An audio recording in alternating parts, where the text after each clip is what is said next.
மகரிஷி ஜோதிட ஆராய்ச்சி அறிவகம் மற்றும் பயிற்சி மையம் நடத்தும் 6 படை ஜோதிட திருவிழா. கடந்த 4 தலைமுறையாக ஜோதிடத்துறையில் தொடர்ந்து சேவை செய்து கொண்டிருக்கும் அன்பு குடும்பத்தில் பிறந்த ஐயா அவர்கள் ஜோதிடத்தின் மேல் இருக்கும் ஆர்வத்தை கொண்டு கடந்த 10 ஆண்டுகளாக தொடர்ந்து ஜோதிடத்துறையில் மக்களுக்கு சேவை செய்து கொண்டு வருகிறார்.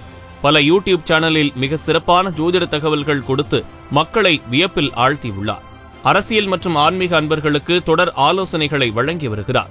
மக்களுக்கு சேவை செய்வது மட்டுமல்லாமல் பல பிரபலங்களின் வளர்ச்சிக்கும் அச்சாணியாக இருந்தவர். கடந்த 3 ஆண்டுகளாக ஜெயா டிவியில் தின ராசி பலன் சொல்லிக் கொண்டு வருகிறார். அனைவரும் எளிய முறையில் புரிந்து கொள்ளும் வகையில் விளக்கத்தை கொடுக்கக்கூடிய வல்லவர். என்றென்றும் எப்பொழுதும் நன்றி மறவா நண்பர். ஐயாவின் தொடர் சேவையை பாராட்டி ஜோதிட வளர்ச்சி நாயகன் டாக்டர் ஆச்சாரியா ஹரீஷ் ராமன் ஐயா அவர்களுக்கு வாழ்நாள் சாதனையாளர் விருது வழங்கப்படுகிறது.